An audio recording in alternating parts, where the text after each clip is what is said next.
right, so welcome to the Hustle for Good show. I have my really good friend Laura Rubin from AllSwell Mhm. Creative. How you doing, Laura? I'm really good. Thank you. Happy to be in conversation with you as always. You know, I don't remember how we met, but I know that I don't know how we got introduced, but I'm pretty sure that you reached out to me because I don't know how I would have ever met you, and not as a bad thing, but as like, I mean, you are somebody that I think we probably would have eventually met up, but I think we had a purpose at the time, and you still do your PR work, right? Your I do some marketing consulting and communications for select clients and charities. Yeah. Um, I love that work. It's just become, I've been sort of in this clutch gas between the two businesses. Okay. And right now I think I'm a little bit more focused on AllSwell as a business, and supplementally, I still work on projects where I just, I love to help, and sometimes it's the right thing at the right time. For sure. And so I got so we collaborated on like a project where you convince a couple surf companies to like take our kids at Stoked surfing, Yeah. and then like you subsequently introduced us to Emily Winokur, who is an amazing photographer for us. But beyond that, like you helped us like create this really memorable experience for our kids, which I think in many ways kind of set the tone for how we started working with different companies. So I guess I just kind of dived in. Why don't you just tell everybody a That's little bit great about to yourself? hear. I'm glad that I helped you create a template. Yeah, that was a long time ago when they were still running surf competitions in Long Beach, and we did one with an activation with Volcom and Spy Optics. And Yeah, I'm not sure what those guys are up to right now, but they were wonderful partners for us, particularly Volcom. yeah, And we got a bunch of the regional pros out, and some national as well. I remember Alex Gray, Balaram, and Pat Schmidt, and maybe Sam Hammer too, and no, that's right. Quincy Davis. What's the Quincy Davis? Yeah, that's right. Yeah, Yeah, yeah, yeah. yeah. And it was just such an incredible day because to see the joy of surfing with not only the Stoked mentees, but also the pros, and how much fun they were having with Mhm. the kids in the water. It was just the best vibe. Yeah, And everybody walked away and said, thank you so much for involving us, because I truly believe people want to help, and they're just looking for the right avenues. They're looking for the right opportunities. And often they just don't know how to lend a hand. And they think of philanthropy specifically as check writing.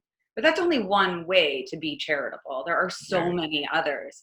For And sure. for a professional surfer, maybe one of the best ways for them to possibly give back is by passing along the love of the ocean and the excitement and joy of surfing, and also help them refresh, right? It wasn't a competition. Nobody was being judged. It was just pure joy. For sure. So why don't you tell everybody about, who you are, what you do, and how'd you get your start as a hustler of good? Hmm. Um, well, who I am, what I do. So I do a bunch of things, and I am originally from the East Coast, and I learned how to surf as an adult. I came to it because I had been really sick, and got better. I'd had cancer, and was spending a bunch of time in Montauk, and the treatments were pretty gnarly. And was sitting on the beach watching people have what looked like a lot of fun. And I said, well, that looks scary but fun, and I just did something really scary that wasn't fun, so why don't I give it a go? And I think that was what emboldened me to try something that I might have been a little hesitant to do otherwise. And it's given me so much. And that was really my entree into the action sports world. And given my background in marketing communications and working with charities, and also just it hit at the right time with like sort of the surf zeitgeist, like the attention swinging to the East Coast, recognizing that there was an actual market and there was an East Coast surf culture, and trying to understand how to best engage with them. And I helped bridge the gap for some of the West Coast brands that wanted to look east, and some of the charities that were looking to have more of a vibrant bi-coastal presence. And that was, you know, a while ago. And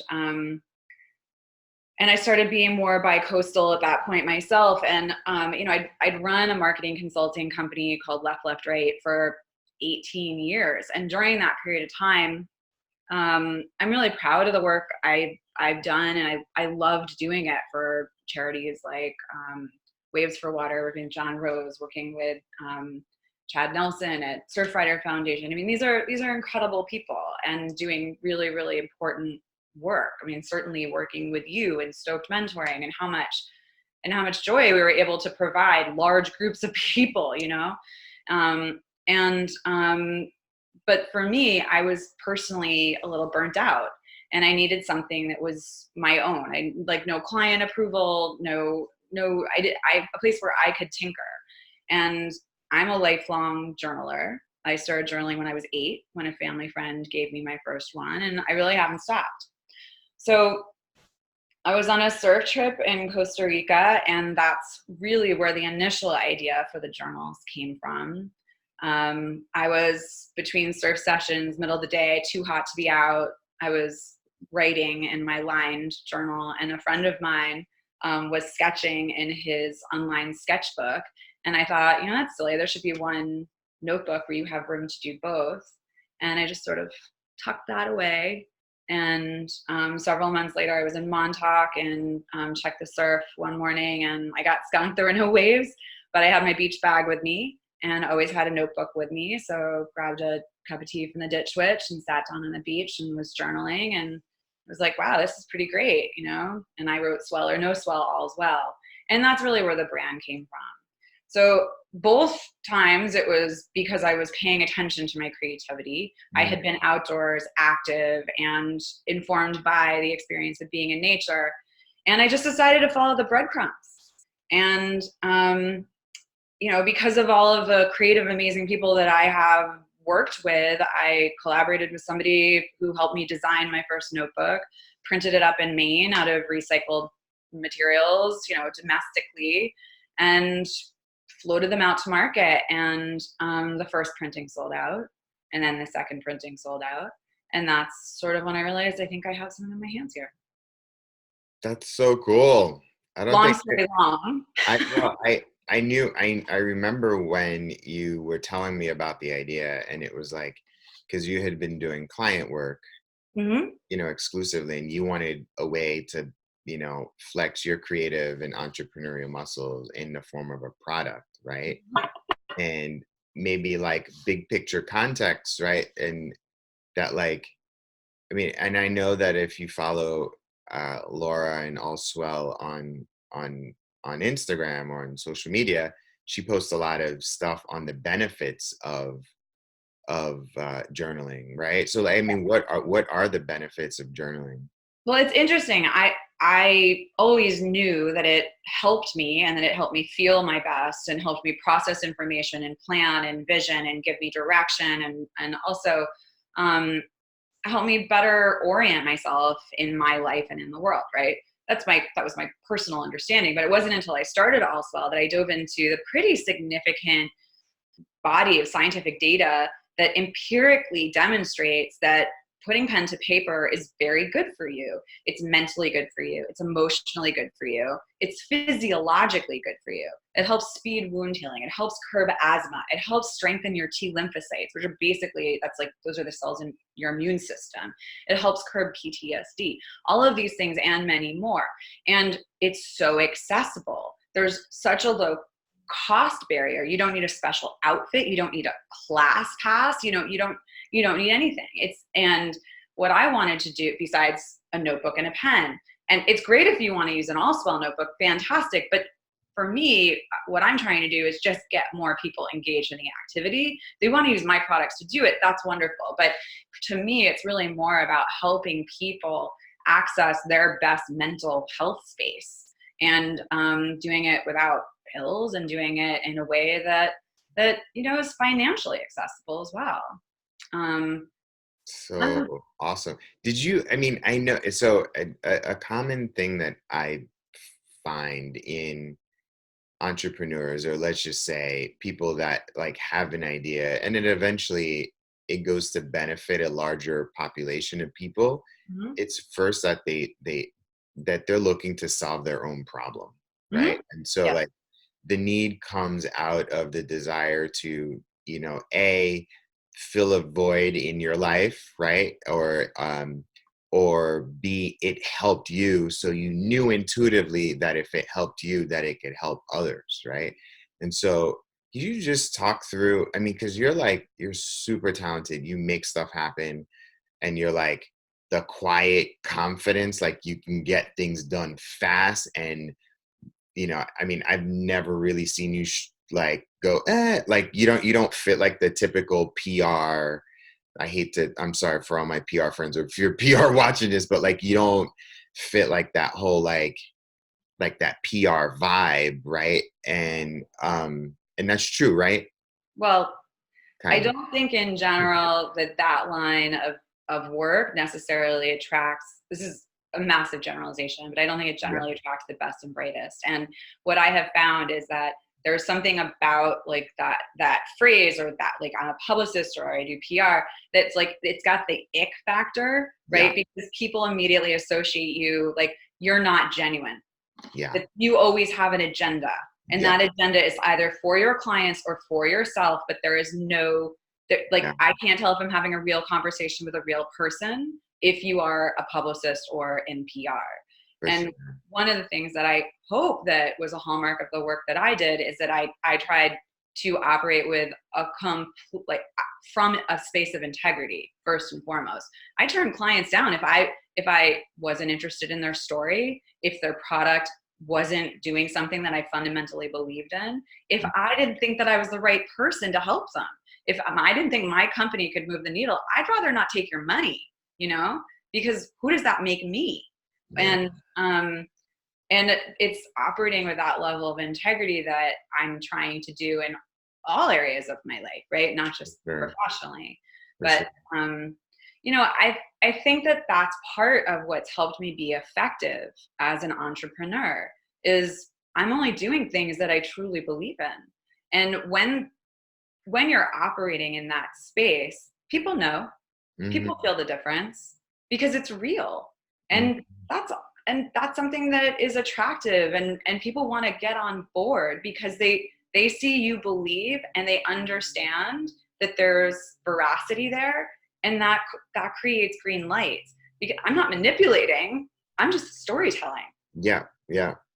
And so how did you know that your product was really truly helping people? So it was interesting. The product turned into a service. Mm. When I was out in the marketplace, I did the first notebook, and I tried to create it in a way that was gender neutral, because I believe it's really important for men to have a form of self-expression, Mhm. and was trying to also,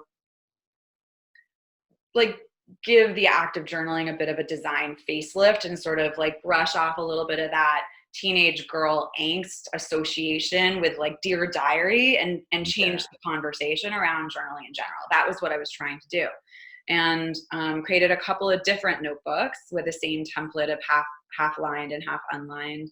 And out in the marketplace, I started getting feedback from people, and they would say, they'd say like, oh, these are really great, but I already have a stack of notebooks I don't use, or, I've always wanted a journal, but I don't know how, or I'm bad at journaling. And for me, that was like, what? There's no bad, there's just do. And that's when I realized that people have a tremendous amount of barrier about creativity and about the importance of their own voice. And they literally don't know how to do this.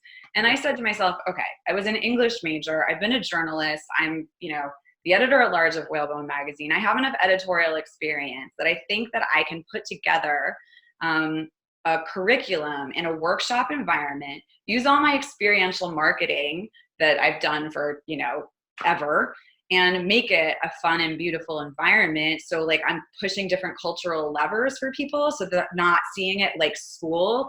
Like we have great tequila sponsors and the table's like this beautiful art piece and we make it fun. And yeah, we go deep, but it's not painful. It's beautiful. And so that was where the workshops came from. And it's been such an incredible thing because I'm a marketing geek at heart, right? I survey people after workshops to get feedback, right? Like, was it good? Like, what did you like? What didn't you like? Obviously, the questions aren't that broad. They're more specific. But the feedback I'm getting from people is that this is changing their life. Yeah. I'm having folks come back multiple times from multiple different workshops for refreshers. They want another hit.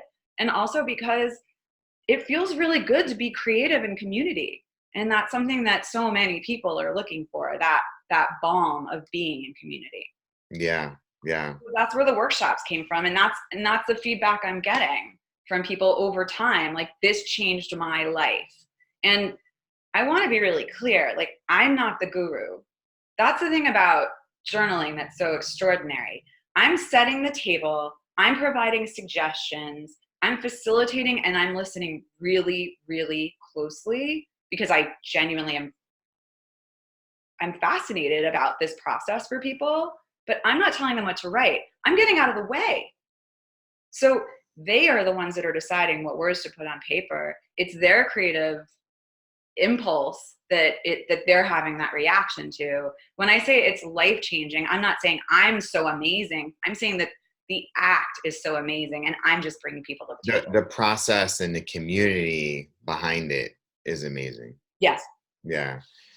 That's really interesting. It's like, and maybe as a hustler of good, like you are someone that has like, it's almost like you're the adventurer, right? Like you test it out for yourself first, and then you share the process with others, and then you find a way to build a business around that, right? Yes.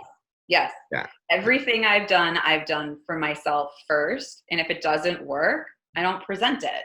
If it works and I'm like, oh yeah, this is good, then I bring it out to market and I share it with others. If we could take a step back. So you said you've been running LLR for like 18 years. I don't even know. Like, were you an entrepreneur out of the womb? Like, or did you? No, I just look really good. Yeah. No, I am an accidental entrepreneur. I'm a corporate refugee. And, I was working for a publicly traded media conglomerate, reporting directly to the C-suite and in media at the time. And, I had a big job young and realized this is not for me. This is not my life. I don't know what else it could be, but it cannot be this. Yeah. And I left, and I didn't know what I was going to do. I figured I'd, take 6 months, get my head out of a vice and detox, from the experience. But within a couple of weeks, people heard I was at loose ends and started asking me to do consulting work. And well, I mean, it sounds so easy, but what did you actually? Did you like? You're a natural networker, right? Like you're not like a forced networker. Like you have a really deep network of people, and I'm sure that must have helped too, right? Well, that network has grown over time. Yeah, yeah, And I don't think, I mean, I have an incredible community. I yeah. did then, and I certainly do now. My network was very different because, again, I was, we were talking about upfronts, right? This is a totally different time of my life. Yeah. And I just, I just knew this was, before social media. It was before the rise of entrepreneurship. It was before so many of these things that Yeah. now when I see, the generations behind me, and that the experience that they have so much, the awareness of But choice. the Yes. access, yeah. Yeah.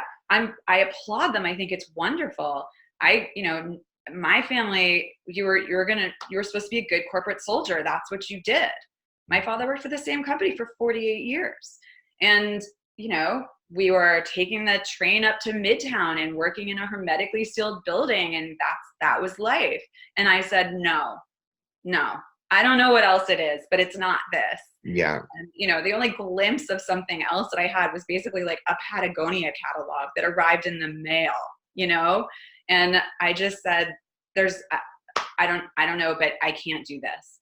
So yes, my network was great. And yes, I got invited to certain things where I met people and I said, I'd like to help you because I think I can. And then, a year later, I looked around and I said, you know, I didn't have to dip into that 401k. I guess I'll just keep doing this until the work dries up and I'll go get a job.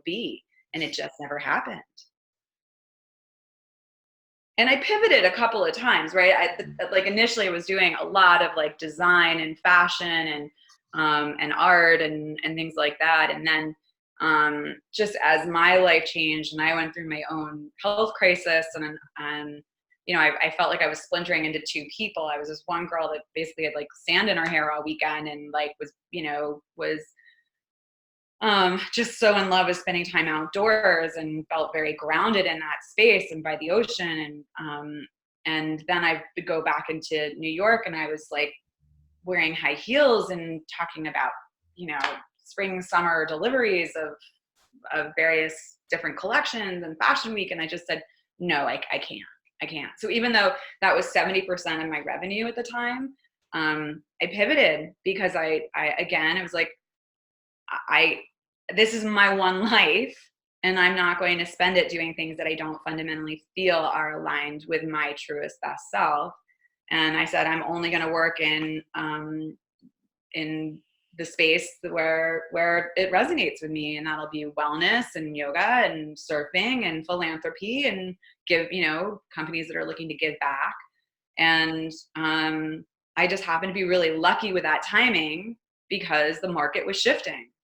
Was this before or after cancer? It was after. It was this decision came after cancer. Oh yeah. I mean, I was initially like defiantly sure that I didn't want to change at all. I was like, cancer's not going to define me. It's not going to change me. I'm going back in my high heels. This is going to be great. And, that was funny now to think about me saying that because of course an experience like that, particularly having had it so young, of course is going to change you. But that changed. How old were you when you had? I was 31. Wow. And at the time that was a real outlier because 31-year-olds weren't getting breast cancer. Unfortunately now that's not that unusual. Wow. And and like personally, we never really talked about it, but you've in the past year or two just been more and more open, at least socially, about it. Mm-hmm. Um, what what has that experience, aside from like the work stuff, but like from an impact sort of level, like what has that done to you and like what you think your legacy is? Like, and I know legacy is like such a massive word. It's such a masculine word too. Like legacy is What not. is legacy as a masculine? I see legacy as a very like patriarchal perspective. Sure. What's another word? It's not a bad word. It's just Yeah, yeah, not how it's masculine and isn't bad. It's just not necessarily like For my sure. default, right? For sure. Sure. Sure. That but it's interesting that you recognize that and notice that, because again, I was defiantly saying, I'm not letting a disease be what makes me special. I'm not going to let having had cancer young be what defines me. I won't be defined by this disease, and I'm not going to run from it. I'm happy to talk about it if people ask me, but it's not something that I am going to have part of my day-to-day vernacular, because I'm interested in putting space between that and where I am now. And I think one, the fact that I now have been cured for over a decade helps, because I don't feel like I don't feel like I'm sort of like baiting fate rather, as much as I did. It was still a scary time. And now that I have so much more perspective, it doesn't cost me as much emotionally to talk about it. And also, because my life has moved on and I have accomplished other things that I find really interesting, and I can wear it more easily as part of my experience, because it's just one slice, as opposed to I was so young and I was still figuring out so much about who I was and what was important to me, and I just didn't want it to be the thing that was interesting about me, you know and now it's not that big a deal. And I also think that now, because I have been cured for so long and I've crafted a life that I love and I'm healthy, that it now provides more solace to other people who are dealing with difficult circumstances and illness. You're 2 years out, it's not quite the same. Everything's still pretty dicey, but now for me to be able to say, like, I'm good and I hope you will be good too. It offers people a different perspective that I think is more valuable. For sure. For sure. So, I mean, it kind of sounds like, and maybe just talking in broad generalities, like as a person that's looking to live a more sort of intentional, defined life as it relates to day-to-day living and the work that they put out into the world,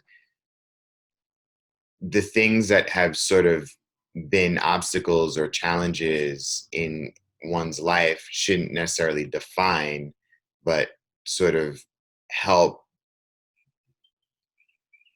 put you on the path to where you are now, because it triggers decisions that you're like, okay, this is the new reality. This is what I do with this information now. And I think that's kind of for me, the definition of hustler for good, right? Yeah, That yeah, when things come our way, as they will, yeah, right?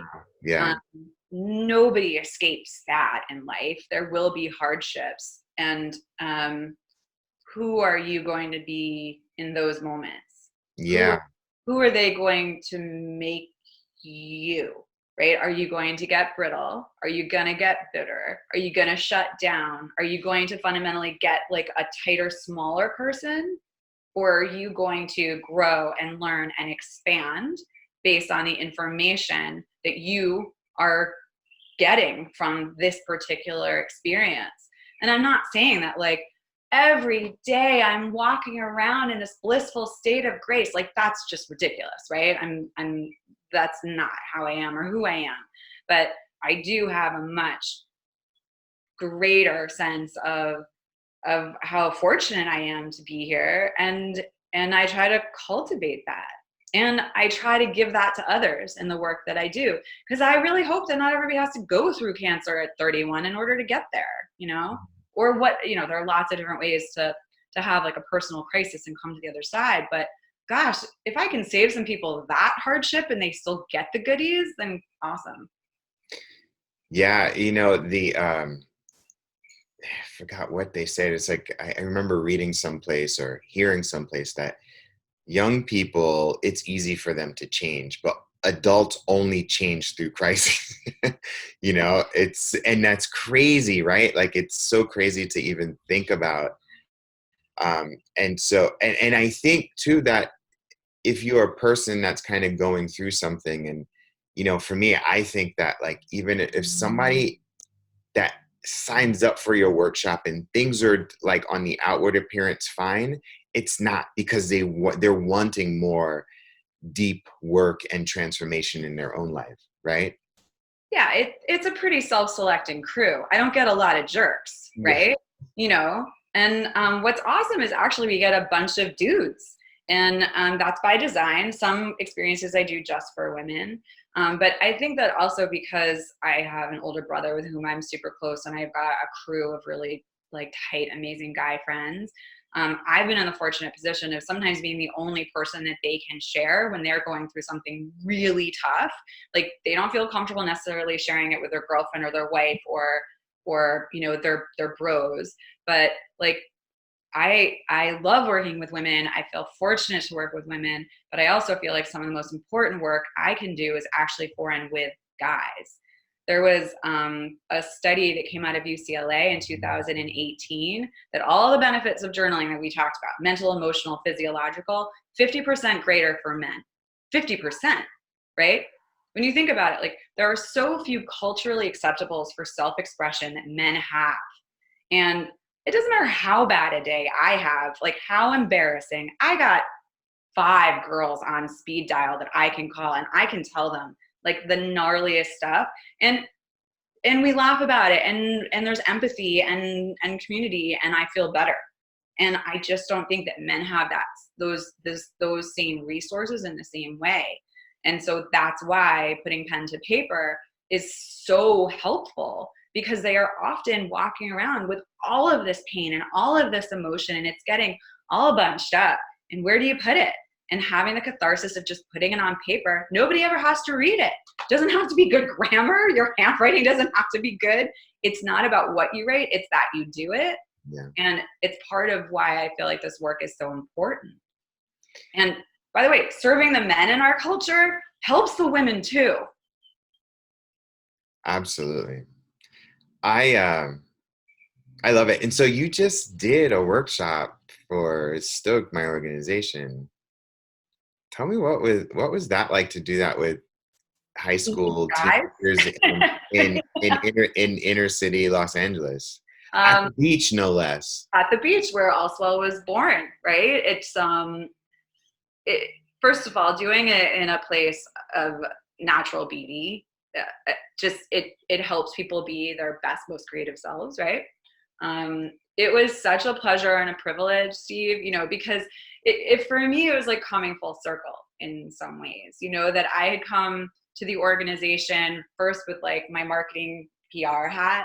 And now as I've transitioned in my career to this new place of facilitation and helping people be more creatively expressed, to now like re-engage with Stoked with this new toolkit that I have and a new way of being able to be of service, that instead of being behind the scenes, I'm actually on the front lines and interacting, and it's so rewarding for me. I love both, but man, that was rad. And you know, it was surprising because I've done groups mostly for adults. I've done a few groups for kids at the request of, you know, parents and teachers. I have no background in education, right? My background specifically is in editorial and communications and marketing. And I I worked with your amazing staff. They gave me some pointers. They have an incredible background in education, and they prepped me really well. And I was able to engage with this group, mostly of teenage guys. You know, there were 2 girls, but the rest of them were dudes.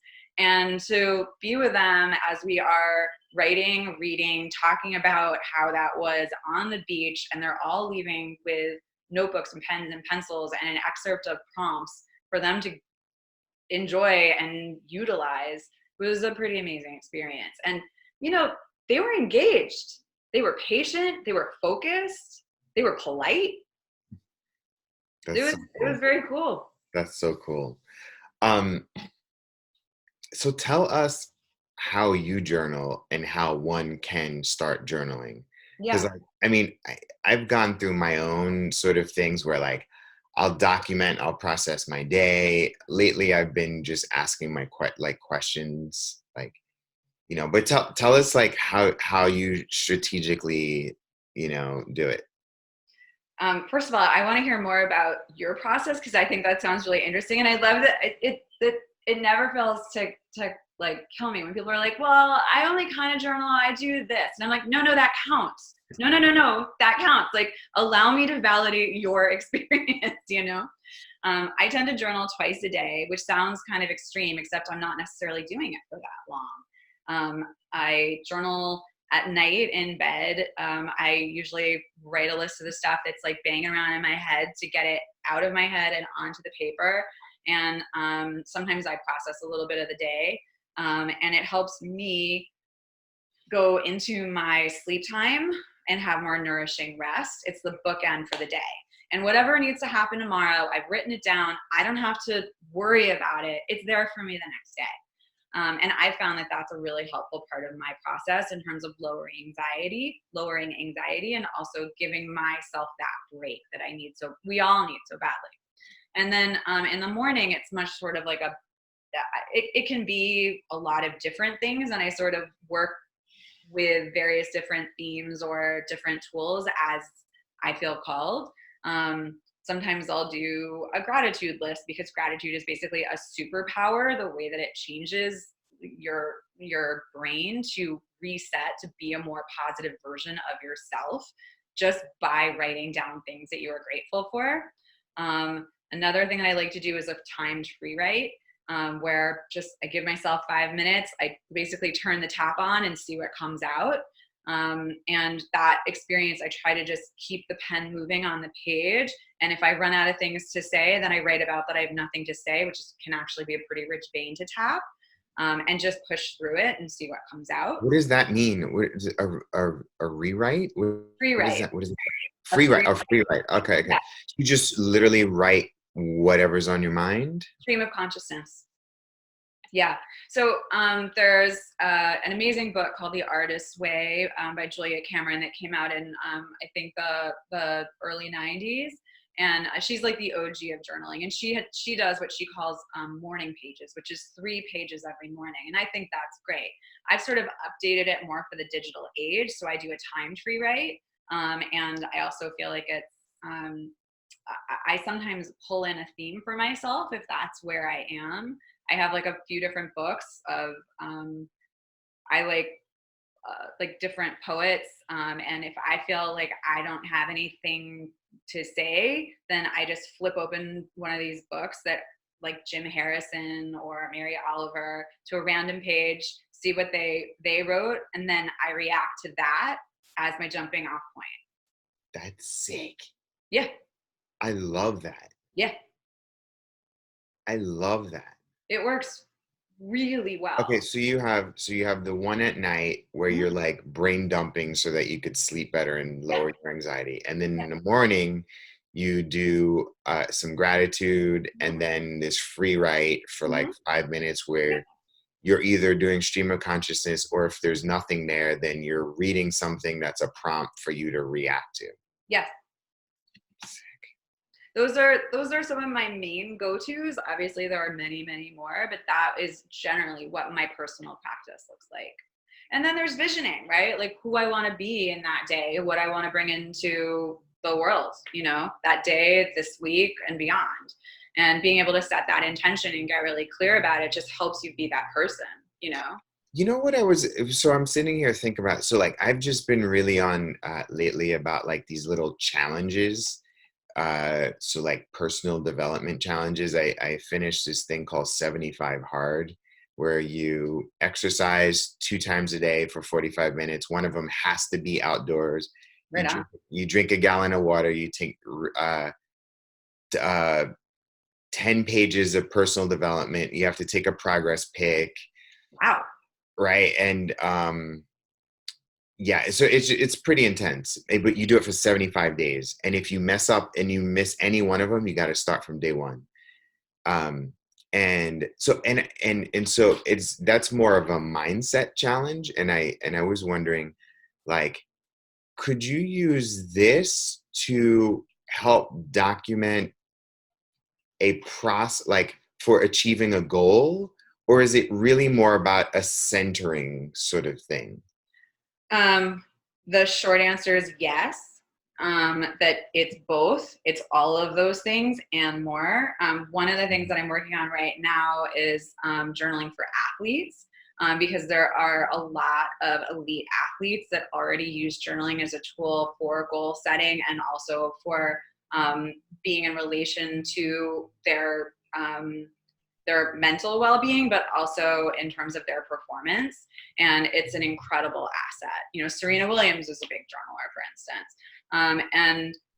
So yes, in terms of goal setting, not just for like athletic performance, but also, you know, your personal goals, whether that's performance based or it's other parts of your life that maybe it's just about who you want to be and what that looks like and feels like.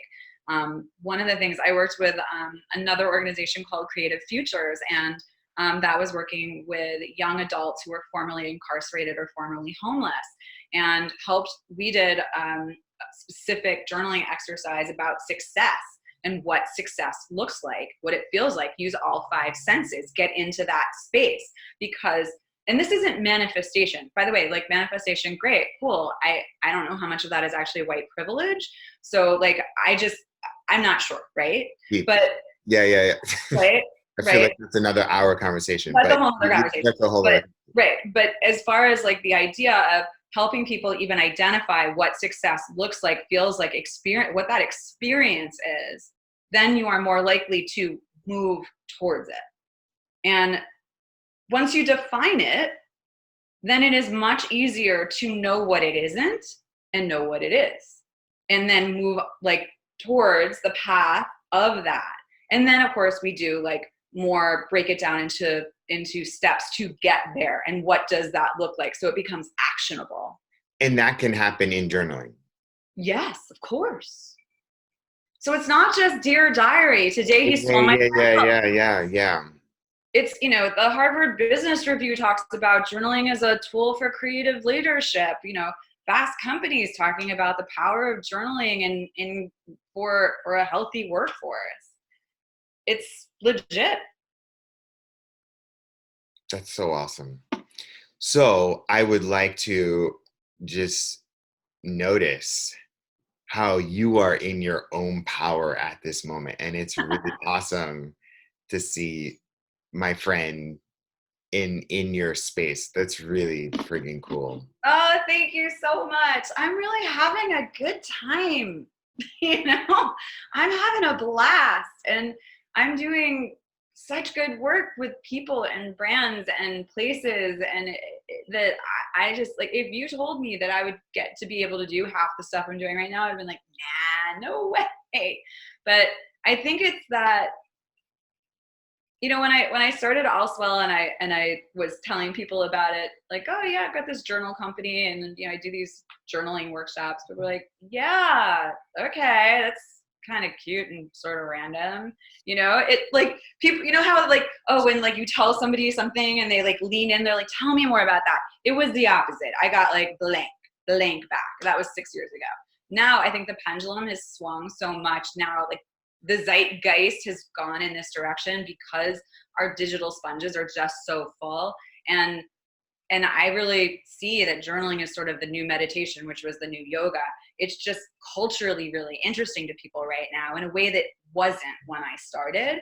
And I'm excited to see this trend take root, because we are all so desperate for analog places to express ourselves without judgment, you know.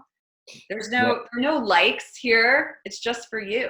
Yeah, this is one just floating around. I have a big storage box, and my wife's like, "Are you gonna throw those away?" I was like, "No, these are for our kids in 40 years."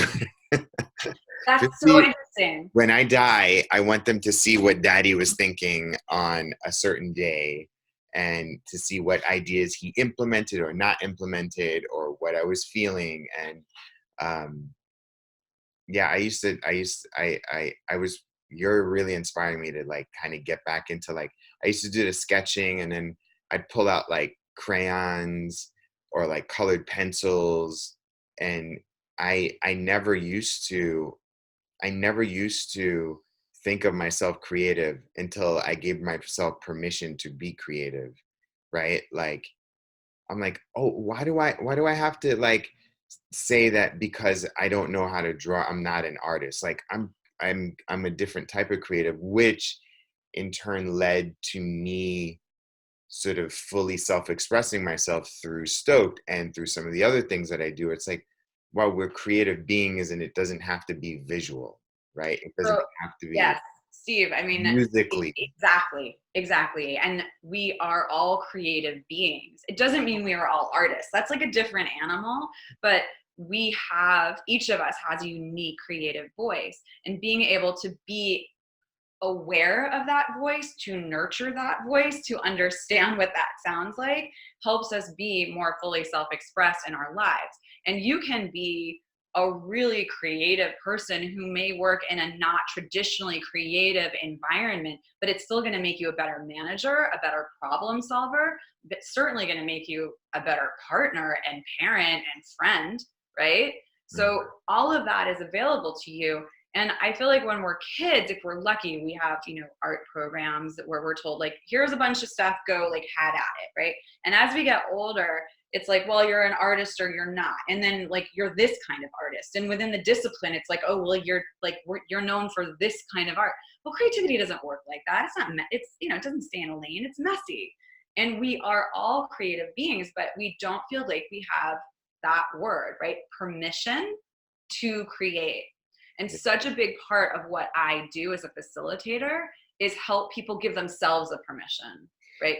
And I think too, so like, and I believe that once you you give yourself that permission and you start to express yourself and you gain your personal benefits, I feel like it's a moral obligation to share that with the world.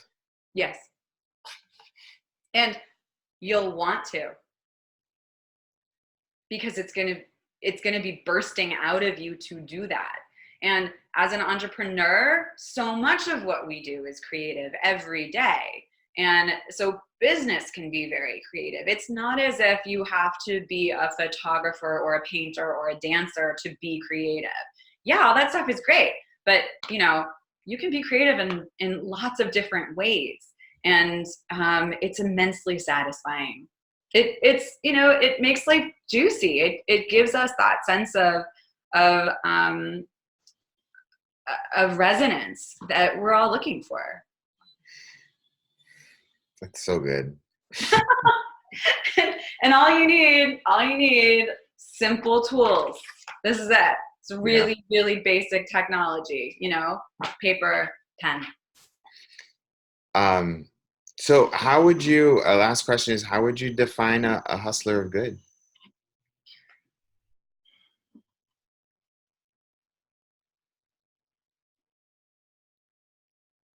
In my experience, no is just the beginning of the conversation. And when you believe in and have a positive intent, that hustler for good can start with a no and turn it into a maybe, and then maybe can turn into a yes, and the yes can turn into a hell yes. Cool. Yeah. How can people get in touch? Socially, it's at AllSwell Creative. Me, I'm at Laura L. Rubin, Rubin. Check out our products. We actually have a new product launching soon. That's allswellcreative.com. And share your stories. I want to hear from you. DM and email info@allswellcreative.com. I see them.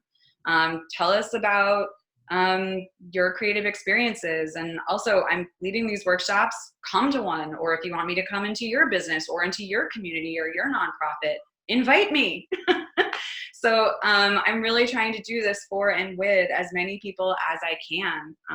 And I appreciate the invitations. Cool. Thank you so much, Laura. This is so great. I love talking to you always. Yeah. More good conversations ahead. This one people happen to listen in on. Next time I get to ask you all the questions, okay? Awesome. Good. Thanks so much. Thank you, dear. Talk soon.